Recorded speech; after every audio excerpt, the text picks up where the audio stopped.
There's nothing like watching your wife grind on another man while her friend cackles and you're holding her purse. The bass thumped through Chelsea's designer living room as Amanda pressed herself against Greg, some trust fund pretty boy she'd been showing houses to for months. Her hands roamed his chest while she threw her head back, laughing at something he whispered in her ear. Before we dive deeper into this story, I have one small request. Please subscribe, drop a like, comment, and hit that hype button to boost this channel so more people can discover these incredible Reddit stories. Mike!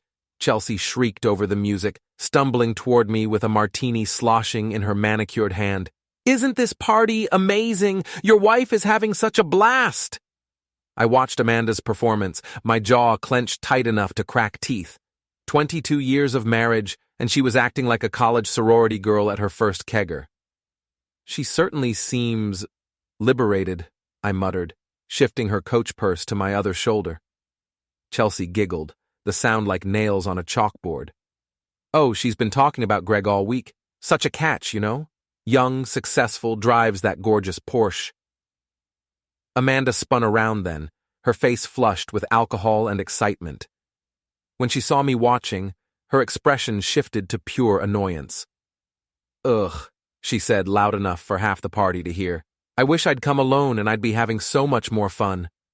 Her voice dripped with disdain as she looked me up and down. My worn jeans, my work boots, my flannel shirt that suddenly felt like a scarlet letter marking me as beneath this crowd. Chelsea giggled again, covering her mouth in mock embarrassment. Amanda, you're terrible! But Amanda wasn't done. Seriously, Mike, you're killing my vibe. Can't you just, I don't know, go talk to the other husbands or something? The room seemed to quiet around us.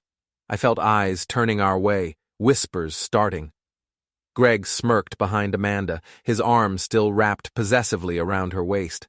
I looked at my wife of 22 years, this woman I'd worked double shifts to support through real estate school, who I'd held through her mother's funeral, who used to laugh at my terrible jokes and steal bites of my dinner.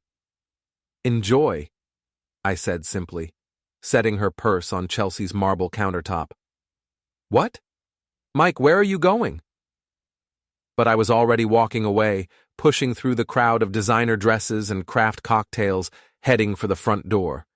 Behind me, I heard Amanda call my name, but her voice was swallowed by the music and laughter. The October air hit my face like a slap. I climbed into my pickup truck, sat for a moment gripping the steering wheel, then drove home to our modest two-story house on Maple Street. Inside, everything looked the same but felt different. Amanda's romance novels stacked on the coffee table, her half-empty wine glass from this morning, photos of us from happier times lining the mantel, our wedding day, vacations, Christmas mornings. I opened a beer and sat in my recliner, staring at the dark TV screen. Around midnight, my phone started buzzing. Where did you go? Mike, answer your phone. This is so embarrassing. Greg had to give me a ride home. We need to talk. I turned the phone face down and went to bed. By morning, the screen showed 47 missed calls and 52 unread messages. The only thing hotter than her phone was my temper.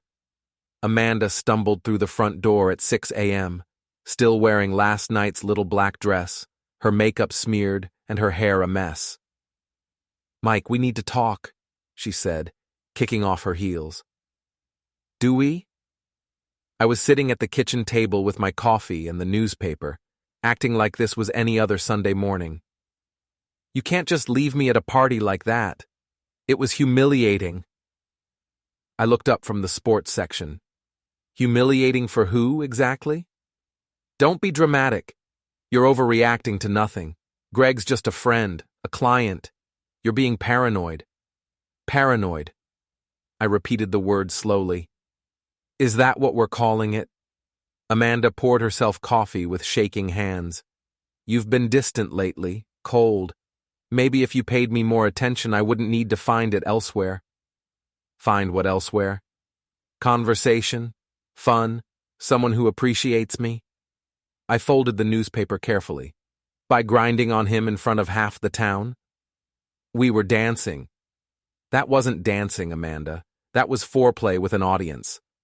Her face flushed red. You're disgusting and jealous. Greg is successful, cultured, interesting. Everything you're not. The words hit like a physical blow, but I kept my expression neutral. I see. I didn't mean... No, you meant it.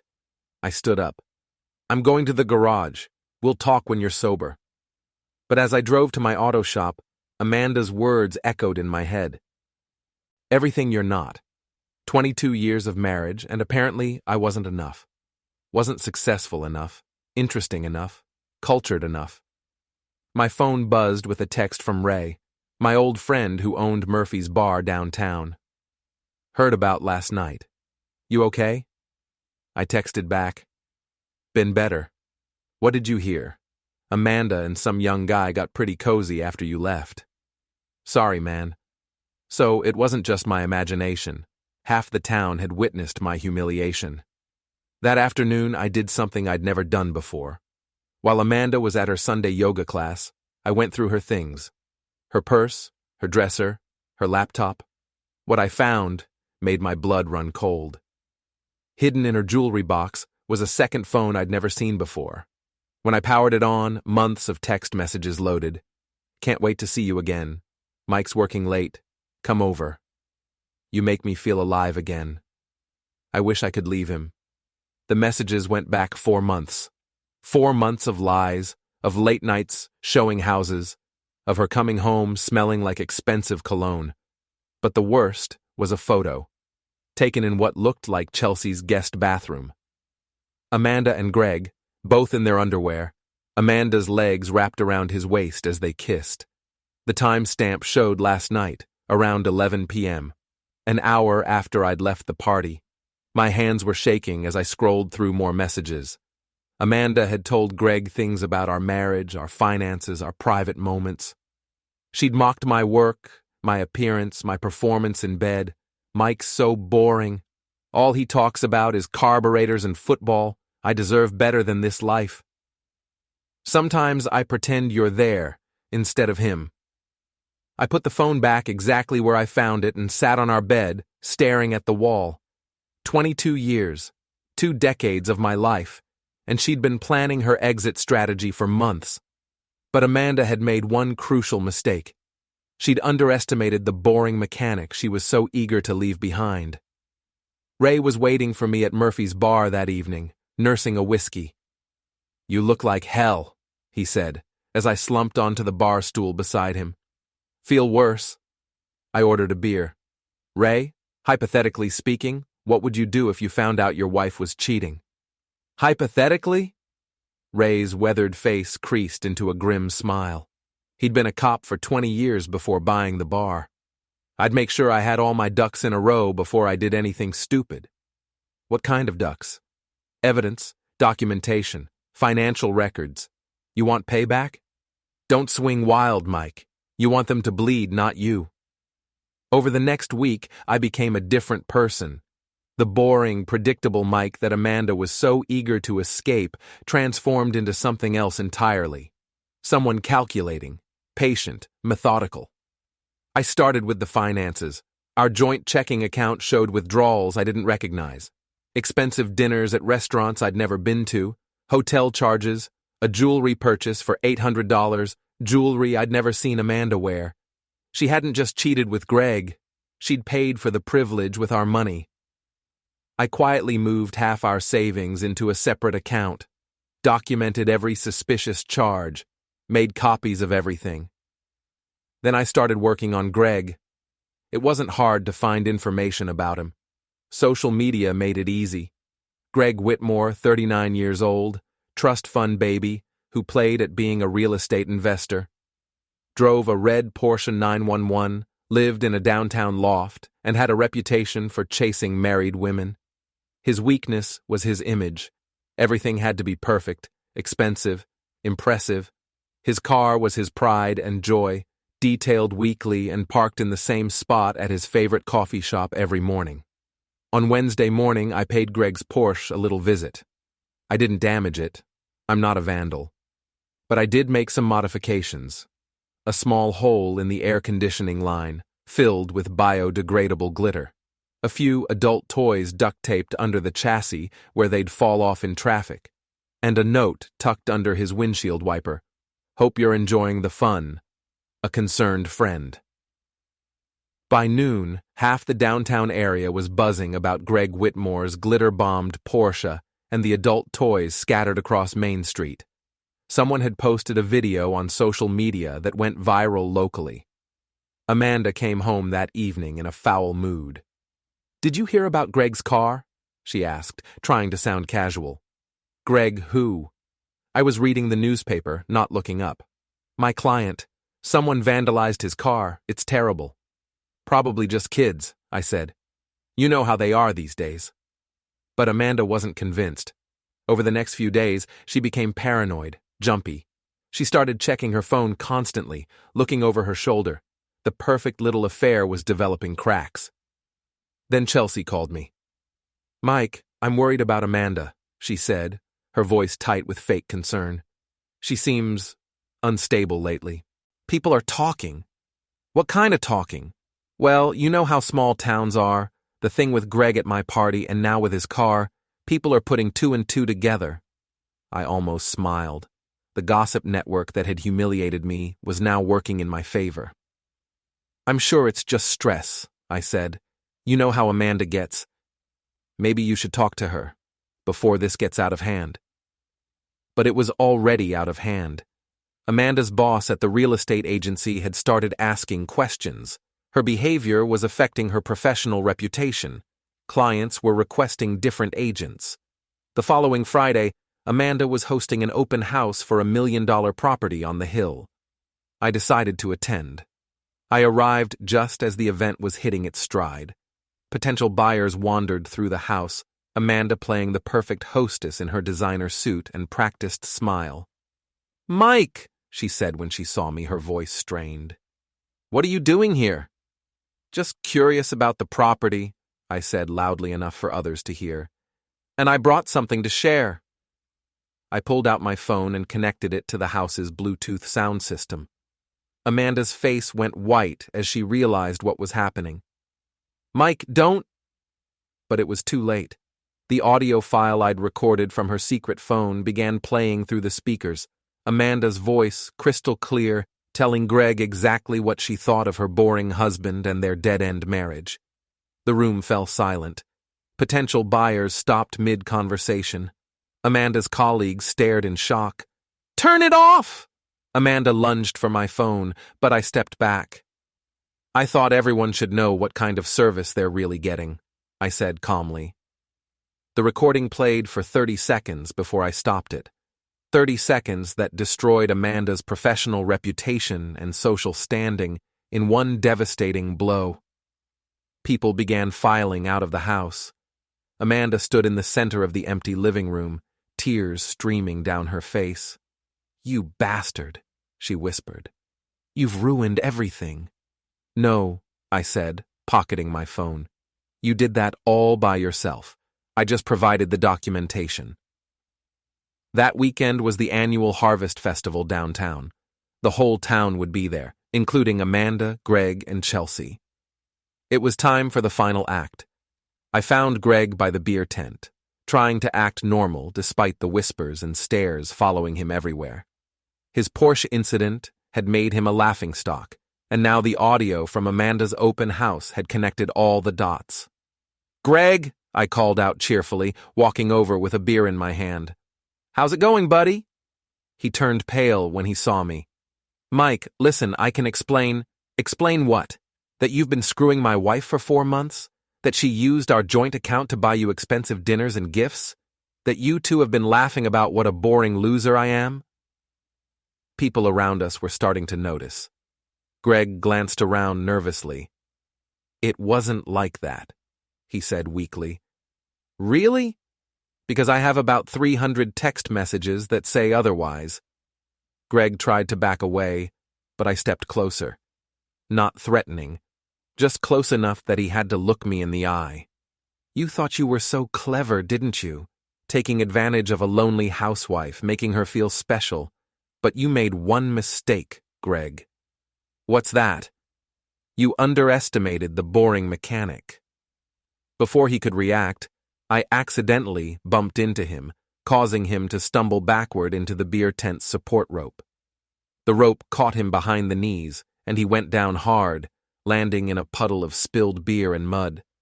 The crowd around us burst into laughter. Greg scrambled to his feet, his expensive clothes ruined, his face red with humiliation. "Oops," I said. "Sorry about that. These work boots aren't great for precise movement." Greg opened his mouth to say something, then thought better of it. He pushed through the crowd and disappeared, leaving behind only laughter and pointing fingers. But I wasn't done yet. I found Amanda and Chelsea by the craft booths, their heads together in intense conversation. When they saw me approaching, Chelsea grabbed Amanda's arm. "There's something you both should know," I announced, loud enough for the nearby vendors and shoppers to hear. "Mike, please," Amanda said, her voice breaking. "Haven't you done enough?"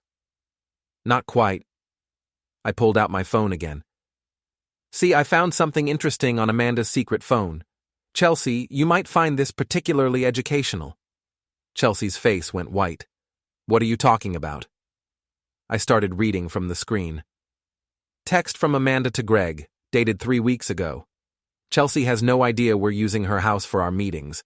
She's so desperate for attention, she'd do anything to feel included. Sometimes I think she's more pathetic than Mike." Chelsea's mouth fell open. "Amanda, you didn't—" "There's more," I continued. "Chelsea keeps asking about you, Greg. I think she has a crush. It's actually kind of sad. She's been divorced twice and she's getting desperate." The color drained from Chelsea's face. Around us, people were listening with rapt attention. Small-town drama at its finest. "You bitch," Chelsea hissed at Amanda. "I opened my home to you. I covered for you. I lied for you. Chelsea, I can explain—" But Chelsea was already walking away, her designer heels clicking angrily on the pavement.